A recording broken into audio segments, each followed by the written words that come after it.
HiveMind Network Online, Channel 0093. Secure uplink initiated.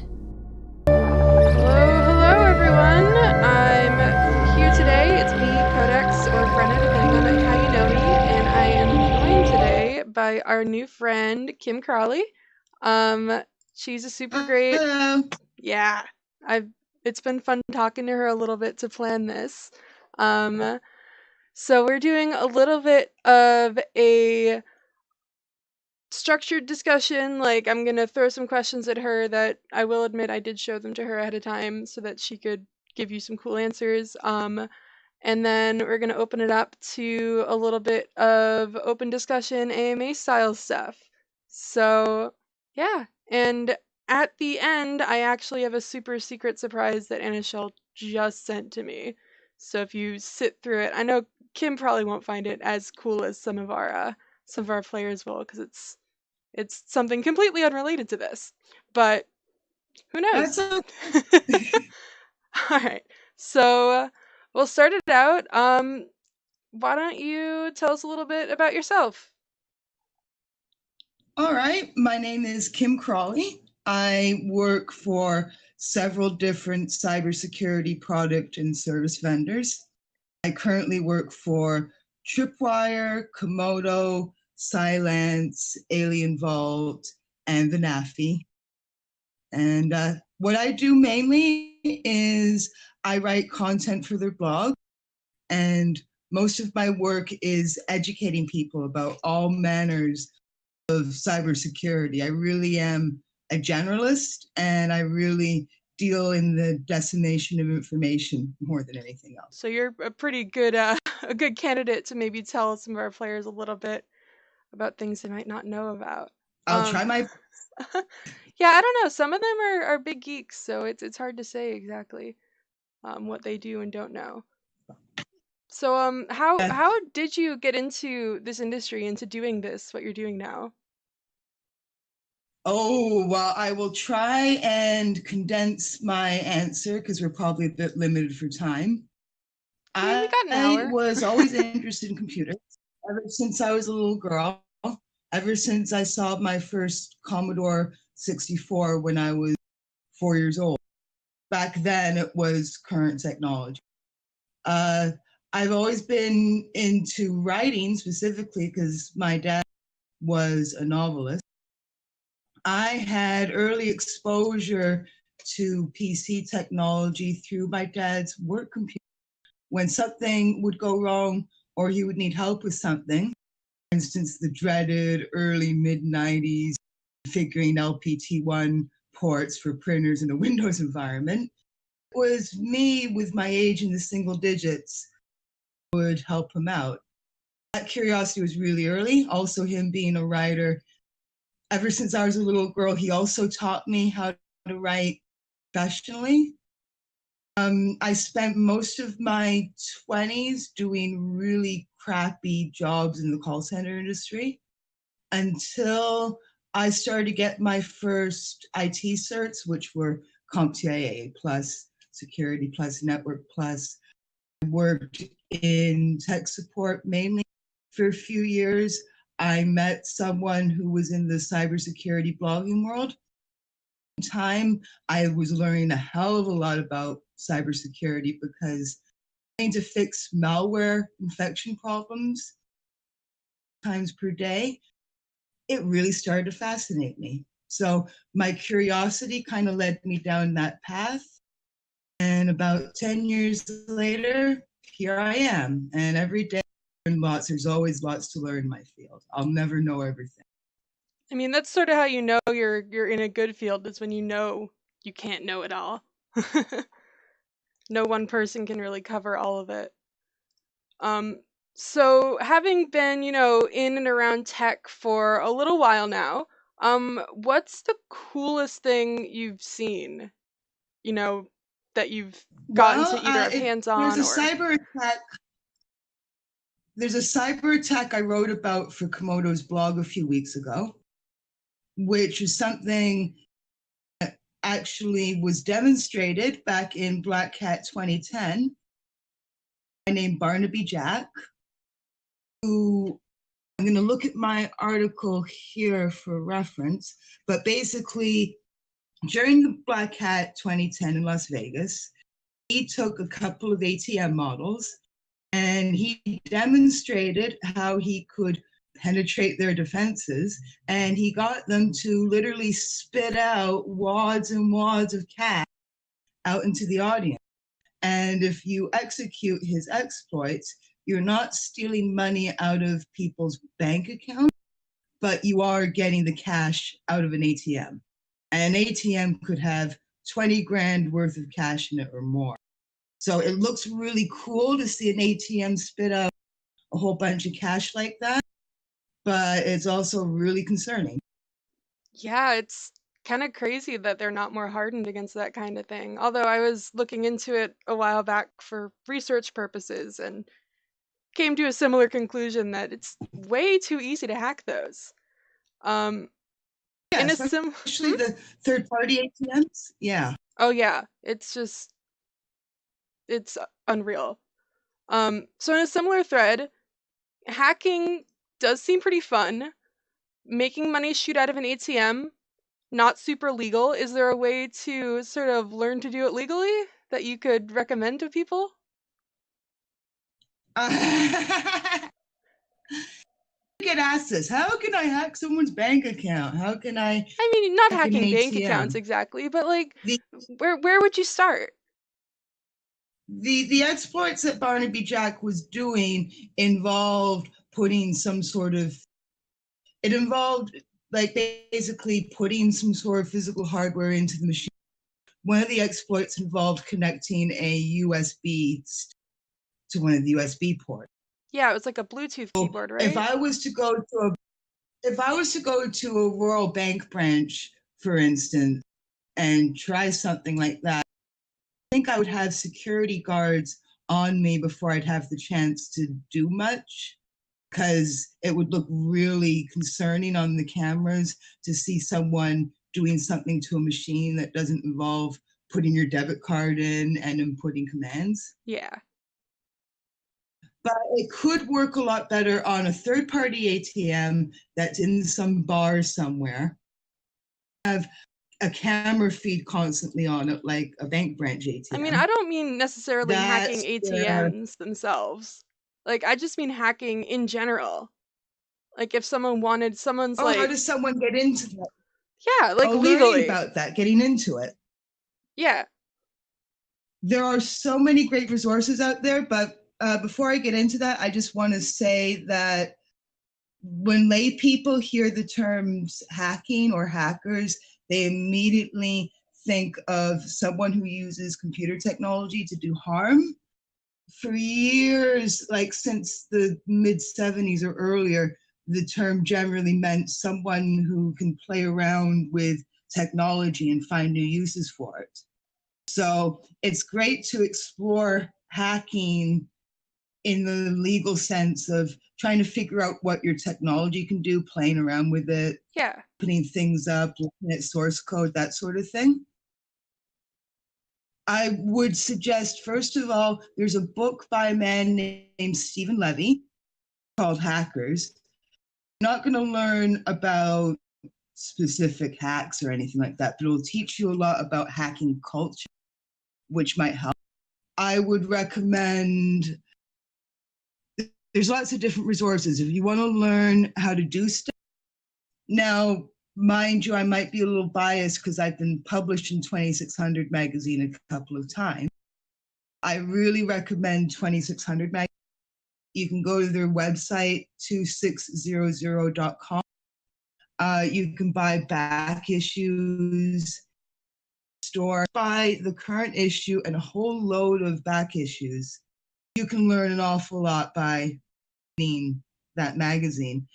An interesting bit of trivia is that 100 magazine was launched the same month I was launched, 1984. So the magazine and I are the same age. That's really funny. There's the XDA developers website if you want to explore mobile devices, mainly software. I would recommend going to forum.xda-developers.com. just explore the forums, explore what people are saying about mobile devices such as iPads or tablets or smartphones. And that's a great resource to also learn how to explore that kind of technology.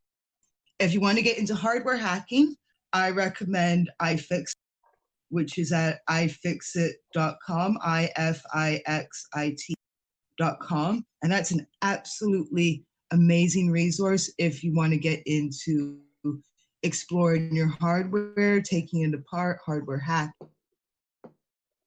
Otherwise, I would recommend, if you're looking at more like cyber warfare, cyber attack, like stuff, learning about it, I would recommend looking for books written by Bruce Schneier. There's a lot of different books that he's written. I would recommend looking at books written by Kevin Mitnick too. One of his better books is Ghost in the Wire. Yeah, he's sort of a big name. Yeah, and if you want to play around with fake network cyber attacks, look online to see if you can find capture the flag competitions. Yeah, we had a player run a couple CTF. of those at one point. It was kind of fun. Yeah, and if you, like, I live in Toronto. You're in Montreal, I presume. If you either live in a major city or you can get to a major city, look for a hackerspace. Yeah, hackerspaces are and awesome. You can just go in when they're open for people to drop by and visit. And, you know, just say that you're a noob and you want to learn. And if you're open-minded and curious, chances are you'll be well received and people will be eager to teach you. Well, that's very good advice. Thank you for the many book recommendations. My reading list has grown 3 sizes this day. So don't mind me, I'm just eating a carrot ginger soup right now. That sounds delicious. Okay, so So talking a little bit about the hack you mentioned before, it was pretty dramatic. Are a lot of hacks that way, where they're like really dramatic, sort of like movie style? If you type on the keyboard fast enough, you can hack anything. Or do you see a lot of hacks that are really showy like that? No, unfortunately not. Although IoT attacks, Internet of Things are devices which aren't traditional computers like refrigerators or ATMs, for instance, which have a TCP/IP interface, can connect to the internet. More and more of those devices are becoming connected to the internet. Those are IoT devices. Cyber attacks on those things can be quite spectacular, especially when they involve smart cars or medical equipment, for instance. But the vast majority of cyber attacks, when they're in process, look really boring. I mean, the majority of the time, a cyber attacker could either have a bunch of applications, like, for instance, they could have an application that brute forces passwords. That's a matter of setting it up and then forgetting about it, like walking away days or more, or however long it takes for your computer to crack that password, if it can crack. A lot of cyber attacks are deployed by people buying services from the dark web. They might buy the malware from the dark web, or they might actually buy the DDoS or the botnet services themselves from the dark web. If you were to look at them doing it, it would just look like a normal guy just kind of surfing the web. So not too exciting, actually. Okay, so to shift gears a little bit, because we've talked a little bit about hacking as a whole, so to focus more on what we can do to protect ourselves, because, you know, every day we're hearing about some new thing that can take all of our stuff and burn our house down. What are the top things you would say that I could do personally, for instance, to keep myself safe? Okay, first of all, we all have social media. We're all very active on social media. Be careful what you say or whatever other information you share on social media. That would be one of my number one tips for anyone. I'm a typical millennial in that I like going to nice restaurants and I like taking photos of what I'm eating and then tweeting about it. When I do that, I won't do that while I'm at the restaurant. I will do that a few days afterward. And that way, people on Twitter can't literally stalk me like Foursquare stuff. But be careful about what you put out there on social media. People have a false sense sometimes of parts of the internet that seem like they're private, like your Gmail inbox, for instance, or your Twitter direct messages or your Facebook messages. They think that they have privacy there. Just assume that everything on the internet is public no matter what. And that's how I think when I use the internet. I mean, that's pretty fair advice, I'd say. But when it comes to like picking up a virus or something, what would you say is like the easiest way to avoid that sort of thing versus, social engineering aspects, I guess? Okay, well, I mean, other than deploying antivirus software and making sure that it's frequently updated, have a healthy sense of skepticism.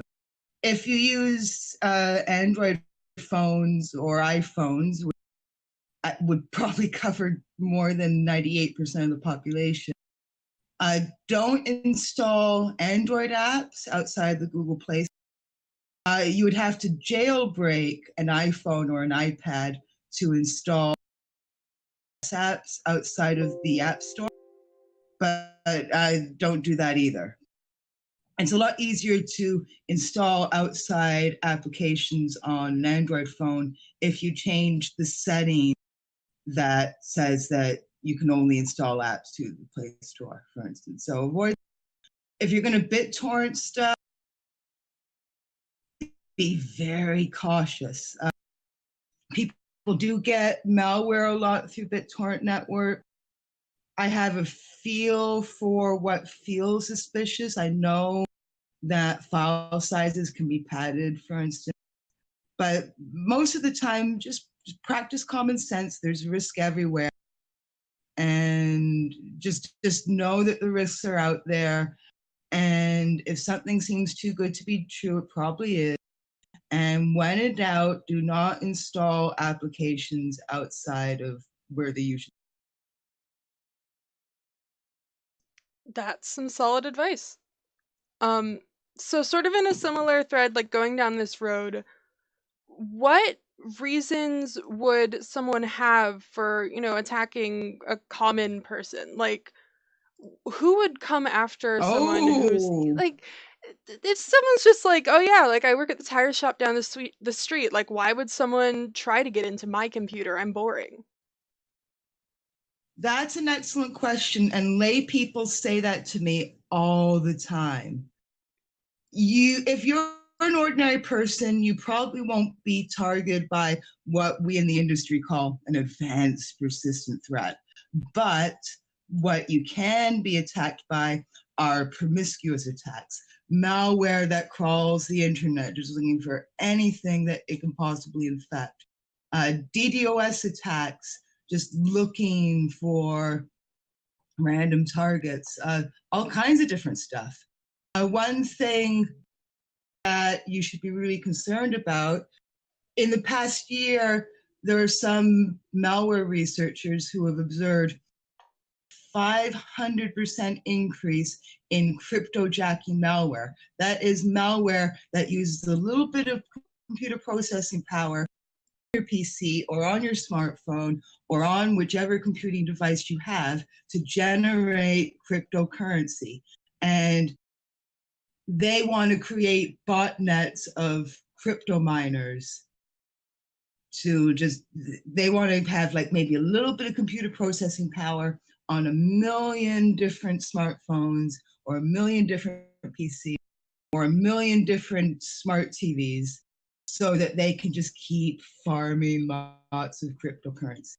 So there are many different reasons why a cyber attacker could want to cyber attack you, even though you're not an interesting target. As long as you have a computer that's on the internet somehow, you can be hit by something. Yeah, it's interesting about the cryptojacking malware. I know I've read about it a little bit, but never really dug into it. Very scary. I would say it's the number one trend of 2018, I think, as far as malware is concerned. Definitely interesting. So still going down this same sort of safety security pathway, what would you say is the most common mistake people make when they're, setting themselves up that makes themselves vulnerable without even realizing that they are? Other than explaining every little detail about your lives on social media, another common, weak passwords are now something I think people are understanding a little better, that you shouldn't use password or 1234 or your birth year as your password for anything. One mistake that a lot of us make, I was really guilty of this until recently, is reusing passwords. Data breaches are becoming increasingly common and they're affecting all of us. If, for instance, my Discord account got breached, if a million of us had our Discord credentials leaked in a data breach, and then the cyber attackers take that database and they sell it on the dark web, you don't want that username and password combination or the one password that you use for Discord to also be usable to on your Gmail account or your Twitter account or your Facebook account or your PlayStation Network account or your Netflix account or your Amazon account. And a lot of us use the same password for many of our different services. So the number one way to overcome is to deploy password managers. There's a password manager into recent versions of Chrome and Chromium. I've read about how Apple is implementing password managers in Safari and in iOS. The downside of a password manager is there is one point of attack to leak all of your passwords, but the common wisdom in my industry now is if you use a secure password manager, that's a lot. And then you let that password manager randomly generate a secure password that's unique for every service that you use. It's a lot more secure than reusing passwords. Yeah, it's definitely a good point. I know it's been a hard sell for my father, for instance. Like older folks have a hard time with password managers, but definitely some good wisdom there. Don't reuse your passwords. I mean, it seems like common sense if you've been on the internet. If you want to know if you've ever been affected by a known data breach, you have IBeenOwned.com. That's owned with a P, P-W-N-E-D. That's Troy Hunt's website. And just enter the email address that you use for a lot of these services. And most people will find that they have had their data breached at least once. It's super freaky, but super cool to sort of think about, all of these things going on behind the scenes and maybe not always being aware of it. So I'm going to ask you a little bit about phishing attacks. Are you familiar with like phishing social engineering style attacks?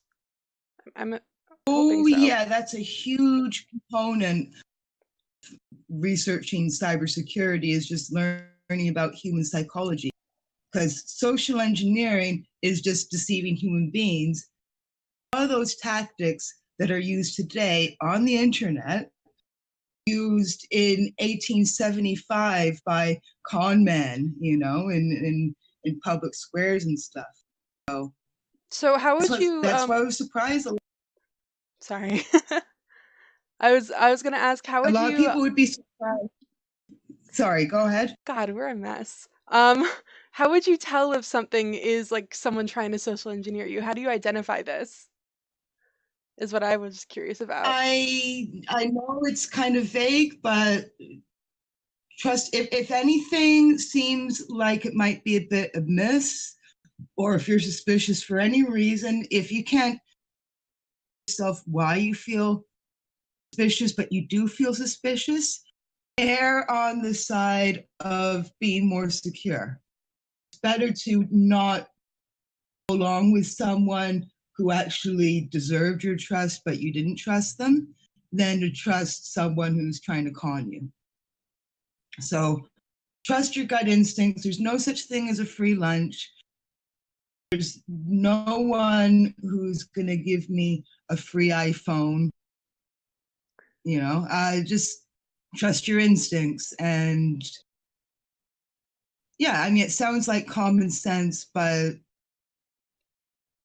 sometimes people can get a little too optimistic about things. Just be skeptical. Yeah, it's a good way to look at it. And I'm sorry I interrupted you. Gosh. It's okay. So Interrupted you. I'm at least as guilty as you are.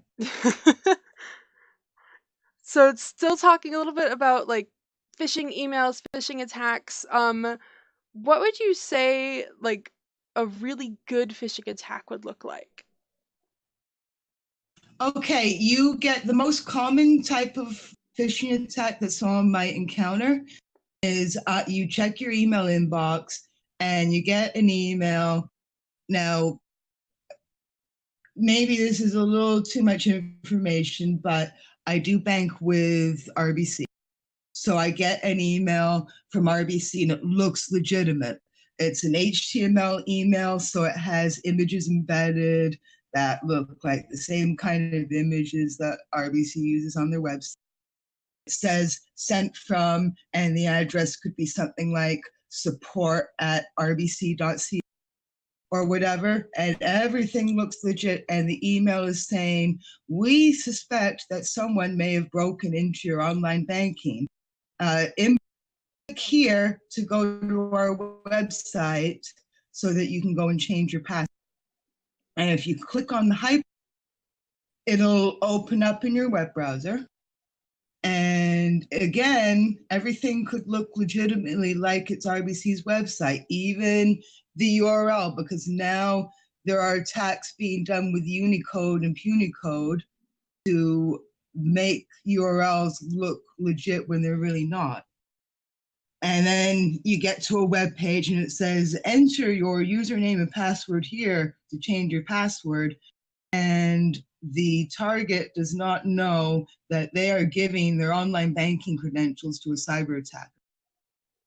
So if for whatever reason, for instance, did face a data breach and they were recommending that I change my online banking password, what you should do is you should not respond to those emails in any way. You should not click on the link in the email. You should just delete the email, call your bank, for instance, or if it was Netflix, for instance, someone broke into your Netflix account, you had to change your password. Figure out how to contact Netflix directly and do so. Don't respond to those emails because those companies would never try to get you to change your password in a data breach in that way. They would prefer that you contact them directly for instructions because that is a major way cyber criminals use phishing to get people's sensitive data out of.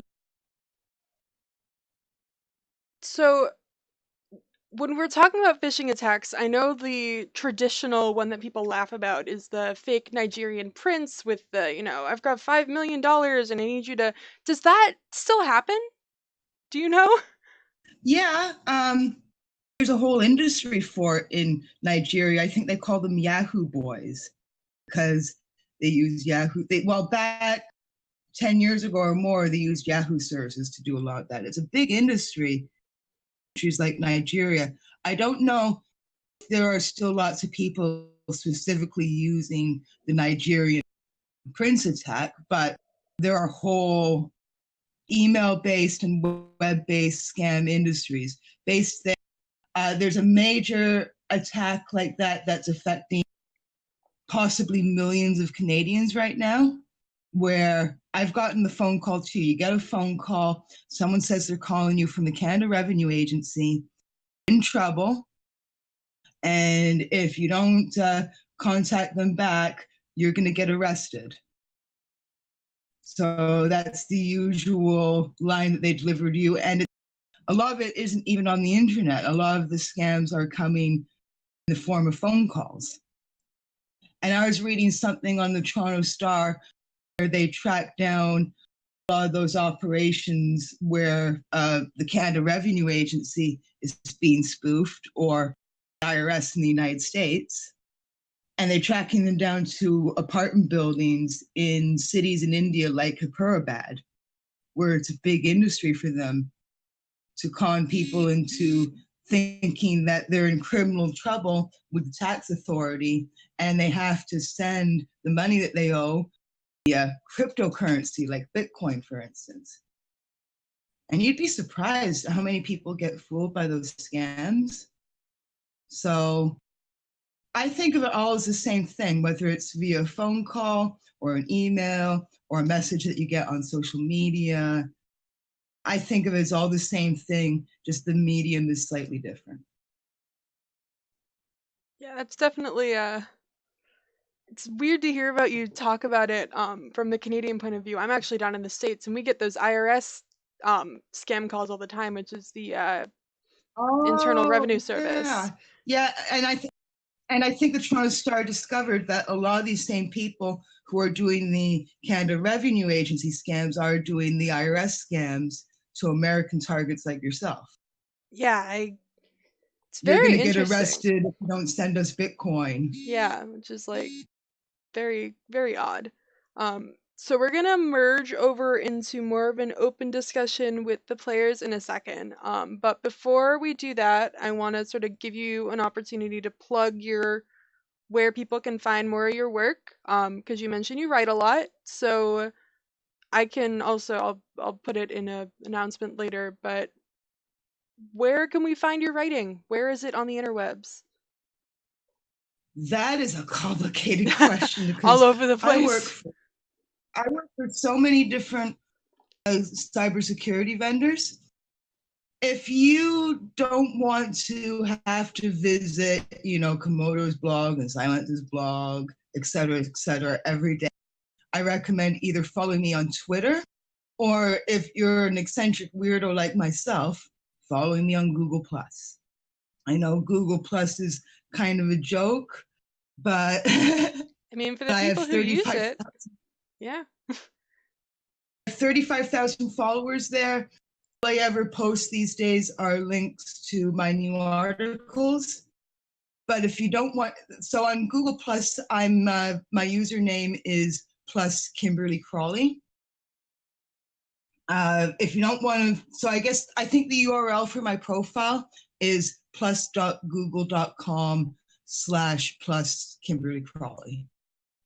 Or I think it's IN is for LinkedIn, sorry. So you can find me that way. If you don't want to use Google+, and most people don't, follow me on Twitter. I'm very active on Twitter as well. It's the lifeblood of my career, basically, using Twitter. So on Twitter, I'm Kim, so KIM, _ Crawley, CRAWLEY. And I tweet about all of my articles. I'm going to make a little text thing so people can see that. So while I do that, why don't we sort of zip over to more of an open discussion AMA question thing. I've got the chat open on my side, and I'll read off any questions or curiosities people have to ask. I'm sure that there's going to be something interesting and weird knowing them. Just give them a moment. I'm looking forward to it. Bring it on. Bring on the weird. I say that, but they're pretty weird kids. I love them though. I'm a weird kid too. Well, then you will fit in well. Dalla but wanted to say, I love you so much, LOL. That's not a question, like he said, but thank you for the love. I usually think that when I think about how much I love myself too, so we have a lot in common. So one of our players, Iggy Jekyll, wanted to know if you have tried out NITE Team 4, which I don't think you have. Our game. No judgment if you haven't. I haven't tried it yet, but I am really looking forward to playing it. I know that there's going to be a Linux version. So as soon as there is a completely stable Linux version, I will be playing it on my PC right there. So I'm looking forward to it. Sounds really exciting. Yeah, and I know I had talked to you about coming to our launch shindig in Toronto, and we are going to have the game there, so you can probably tinker around with it while you're there if you want. I want to go to that event. I told my boyfriend about it, and he said he would be more than glad to be my +1, and I would love to go. Awesome. We'll figure that out over email in a moment later. So Raul_CT, who's one of our mods, who's awesome, wants to know if you've ever been called by quote unquote Microsoft support. You know what I'm talking about, the scammers. Oh, that is a yes, I've heard about that scam. I heard about it back about 10 years ago when I was a tech support agent. I personally have never been contacted by a Microsoft support scam. I know that they were really common about a decade ago, and they're probably still quite common. Yeah, I know I've been called by them not too recently, but I've gotten a call, so they are still active. Interesting that you haven't had one of those calls though. So another question. Yeah, I really No, keep talking. I want to hear all you have to say.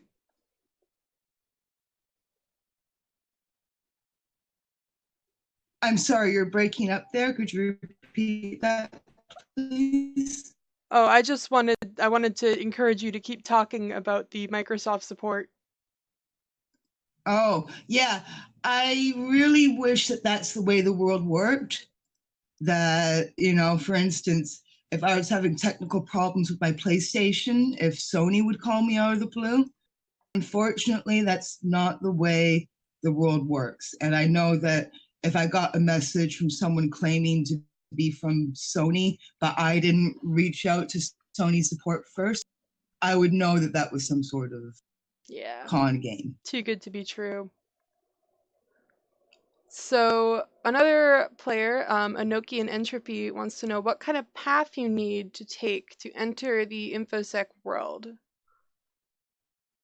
There isn't one path. There are so many different ways that you can get into cybersecurity, and it's a really rapidly growing industry. My background is kind of conventional in some ways and unconventional in others. I mean, I was help desk for a number of years. Some people didn't get into computer security until they're in their 30s. Probably the most reliable route is to study IT in college or to study computer science in university. But you can stumble into it sometimes. One of the people who I really admire, who does pretty much precisely the same type of job that I do, is a man named Brian Krebs. And he is one of the most, he might be the best known cybersecurity journalist out there. He has his own website called Krebs on Security. Like me, he does not work for tech companies. So he's a lot less censored than I would be. And his path was, he worked at a major American newspaper for a number of years, writing about, I think, the business section, or some other section that was not directly related to computer technology. And back in the 90s, his computer at work got hit by some really devastating malware. Technical at that point whatsoever. He started exploring the effects of that malware on his computer. And that eventually led him to writing about cybersecurity for the major publication he worked for. And now he doesn't work for any papers or any third parties. He just works for himself. So I know a lot of people in my industry who in the earlier part of their lives studied psychology, or they studied law, or they studied sociology, and they didn't study anything that was directly computer technology related. People, they tuning classes in high school, and they went into a computer science program at a university as soon as they turned 18. So keep an open mind. There are lots of different paths. And yeah, keep your options open, keep as many doors open as possible, because you never know which doors might lead to a good opportunity.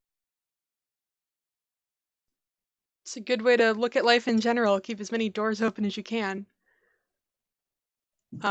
So as long as there's a con man behind them, you see a con man behind one, you just slam that door. Yeah. So Anna Shell, who's actually one of our head devs, wants to know what your feelings are on current both disclosed and undisclosed cyber events between countries on like more of a geopolitical global level. Ooh, cyber warfare. This is the future of warfare, by the way, cyber warfare. I mean, there are still like really catastrophic drone attacks and stuff like that. But more and more of it's becoming purely one country's computers attacking another country's computers. A lot of the cyber warfare that I've researched and read about has been Russia actually against the Ukraine and other Eastern European countries, not against the United States so much, believe it or not. It seems that Russia really likes to use Ukraine as a testing ground for their new malware. The United States is definitely engaging in cyber warfare against other countries. The most notable publicly known thing is Stuxnet. If you want to learn more about Stuxnet, Google Stuxnet, Stuxnet. That was a really high-end malware attack against an Iranian nuclear facility. It required really customized malware that was so obfuscated that when researchers originally looked at the code, they couldn't determine which programming languages it was in. That's how obfuscated it was. But eventually it was discovered that the source of the Stuxnet attack was the United States. I think most major countries worldwide are probably guilty of engaging in some sort of cyber warfare. So that's huge and enormously controversial.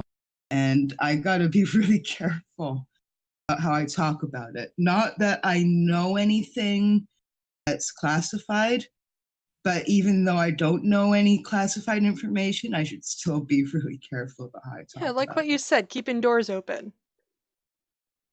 Yeah, keep your doors open to another Stuxnet, I guess. I plug in all the USBs.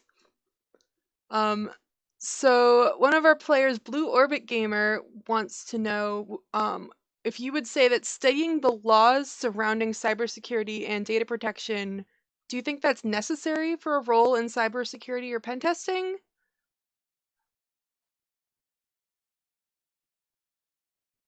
Testing? Sorry, you're cutting out. How do you get into pen testing?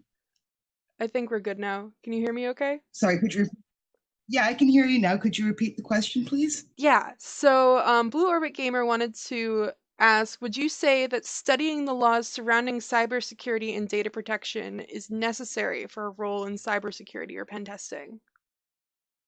Yes, definitely. Especially pen testing. If you're going to be doing legitimate penetration testing, you are going to be signing contracts with your clients. Some of them can be very thick and very detailed because you are cyber attacking them. And you have to do so within very specific guidelines and a very detailed, specific legal agreement between you and your client. I write about boring policy stuff a lot of the time. Like I'm writing about data privacy policies a lot lately, like the GDPR for it. So that's not the cool hacker shit that people like to talk about, but these policies are incredibly important. So it does help to learn about them, even if you're not doing anything illegal. So, what advice would you have on how to approach, learning about the laws and the policies surrounding cybersecurity and data protection? Honestly, I know this seems like a really well, duh kind of answer, but I execute like a web search on DuckDuckGo or on Google.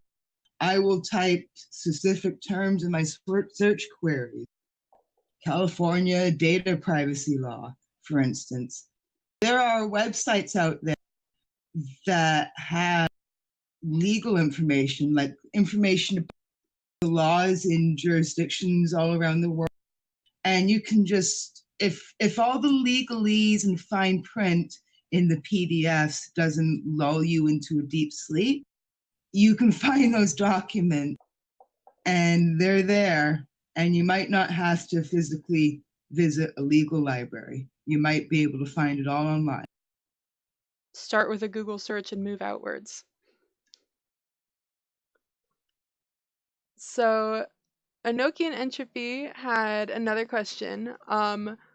So they were asking about the events in Massachusetts recently. There was 3 towns that were affected by overpressurization in the main gas lines, and it was theorized at one point to have been an attack against their SCADA systems.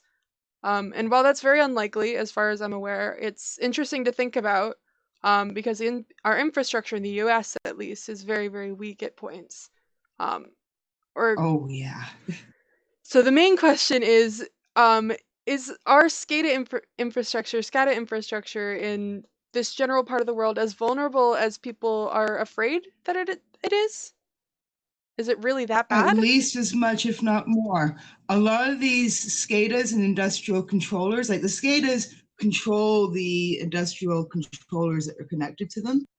A lot of that hardware and software is as old as I am, and I'm 34 years old.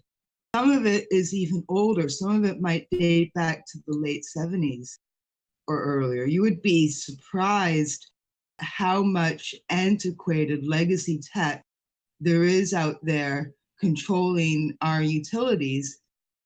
NASA still uses some computing technology from the 70s.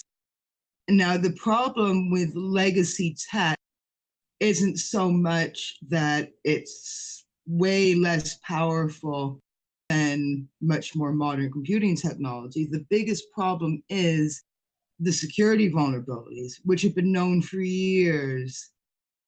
And sometimes you can't deploy really good security controls for that sort of stuff.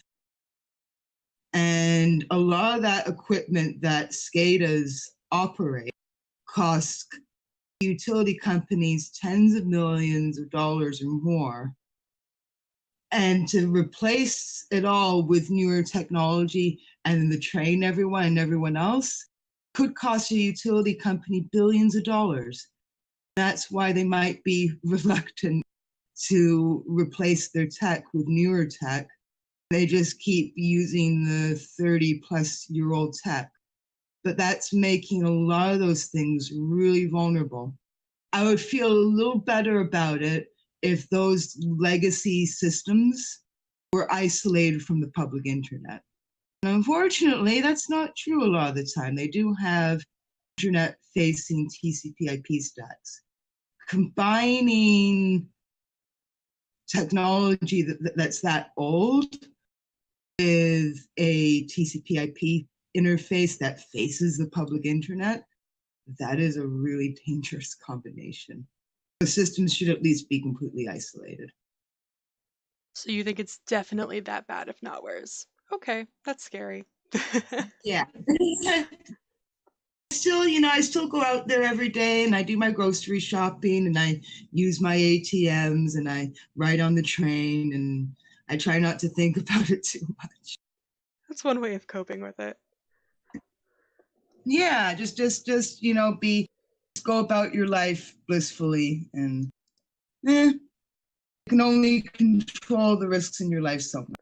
That's true. All right. So Steel Gramps, one of our other, they're all players. I don't know why I keep saying one of our other players, because they're all NITE Team 4 players, wants to know, do you know if there's any truth to the myths about companies recruiting hackers that admitted to have hacked these companies as doing for cybersecurity or for doing pen testing? Like, is that something you've ever heard of happening? Oh, the idea that you can be a black hat and do some amazing cyber attacks like a Kevin Mitnick type, and then you get a really good legal job in the cybersecurity industry from it. Yeah, like you hack It's a company happened a couple of times. Guys like Kevin Mitnick and Michael Kelch. I think he goes by Mafia Boy. But most of the time, you can't count on being a cyber attacker turning into a legit legal cybersecurity career. So if you wanted to get into cybersecurity, I would not recommend becoming a black hat because that's more likely to result in jail time than it is the kind of career that Kevin Mitnick has, for instance. You heard it here Mitnick first, did folks. spend Don't hack people. I think spent several years in jail. Oh yeah. So if you don't mind a several year stint in jail first, hey. I hear the gruel is really tasty these days. I'm not sure if it's ever gonna be tasty in jail. Gruel, ew. So sort of in a similar thread, Iggy Jekyll wanted to know how you feel about sort of the anonymous movement, as it were. It's, as far as I know, they don't use that name so much anymore, and they've kind of schismed apart. But what are your thoughts on that? The anonymous movement. What are you referring to again? Are you referring to anonymous or to people being anonymous? Referring to like capital A anonymous. Oh, as in the hacktivist group. Yeah. Yeah. They started on 4chan. Yeah. About a decade ago. And the reason why they're called anonymous is anyone posting on 4chan is by default anonymous. 4chan culture encourages people to post anonymously. That's a whole central facet of their culture. People calling themselves anonymous have done some good things, like Operation Clambake, educating people about the dangers of the Church of Scientology, for instance. The problem is with groups like Anonymous and LulzSec, many other groups like that, not like the Hells Angels, for instance. If I was to go out there, well, I mean, they don't let women become members. But if my boyfriend was to go out there and make himself a jacket with the Hells Angels insignia and go around saying that he was a Hells Angel, there'd be very good odds that some Hells Angel would kill him, or at least there would be consequences. Do something really violent to him. Yeah. But that's because groups like Hell's Angels have verifiable membership. Groups like Anonymous Anonymous barely exists these days. Yeah. Anyone can actually go out there and say that they are anonymous. There's no way to track membership. So a lot of dispersed groups and people have said that they are anonymous, and they've made YouTube videos with Guy Fawkes masks and stuff like that. And that's as legitimate as anything else, because there is no membership. If you say you are anonymous, you are anonymous. So that's one thing that people have difficulties. There is no membership card that you have to apply for. There's nothing that you can verify. Yeah, that's a little freaky to think about. So I'm pretty sure that that's the end of the questions from the kids. I want to give you a huge thank you. Thank you so much for spending this time with us and sharing your insight and knowledge, and just generally being a good sport about some of this nonsense. I will definitely be emailing you about the Sector stuff in probably about half an hour once I'm wrapped up with this. But seriously, thank you so much for taking this time with us. It was awesome to have you on.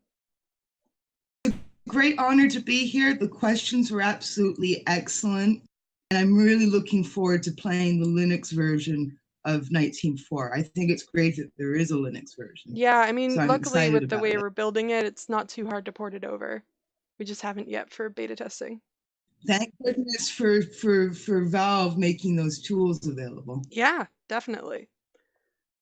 All right, so I'm going to swap back to a different scene and say goodbye to you. Goodbye. Bye.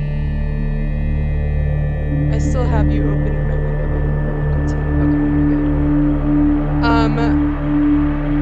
So let me just change this real quick because I want to show you guys a really cool thing that Anna showed me that I should show you.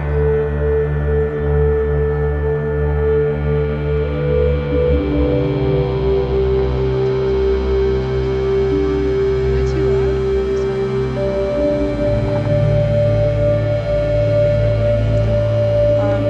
This was sort of a last minute addition here.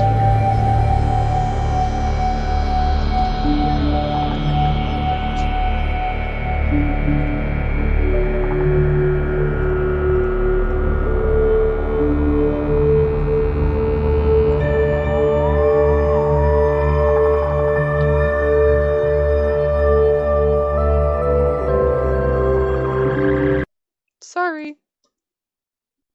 I forgot that that was in this scene. Like I said, this is sort of a last minute addition here. So I've got some cool stuff to show you.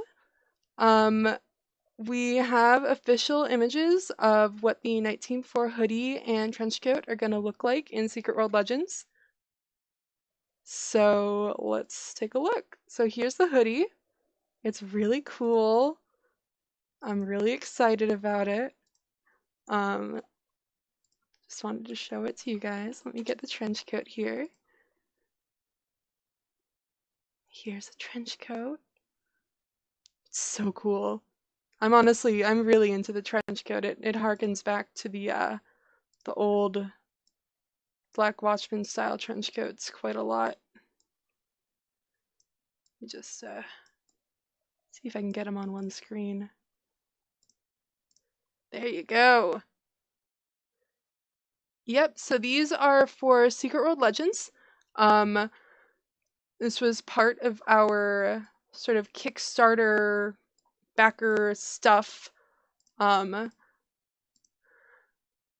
We are going to be rolling these out, I think, at the same time as we do the crossover stuff. I'm not sure, but wanted to give you a little bit of a sneak preview to see the the new stuff. That is me. Whoops. So yeah, I will put these images up in the forum, hopefully, if I get permission, but wanted to give you guys the first look. Thank you all so much for joining us for the stream, and for the great questions for Kim, and for being understanding with some of the technical stuff. And I hope to... Oh, Anishel says mid-October we're going to have the gear in Secret World Legends. So that will be before the crossover mission. It will be there for you to check out and wear and show off and be a super cool hacker NITE Team 4 agent in, you know, wherever you are in the game at any given time. But yeah, thank you guys so much for swinging by, joining in on the stream, asking questions, you know, the great interaction. We are going to stream the launch event for NITE Team 4 on this channel. That is October 2nd. So it's a little less than a week from now. I hope you're all looking forward to it.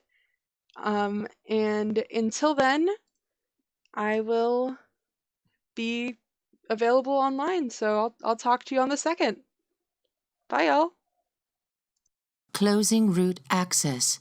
Goodbye.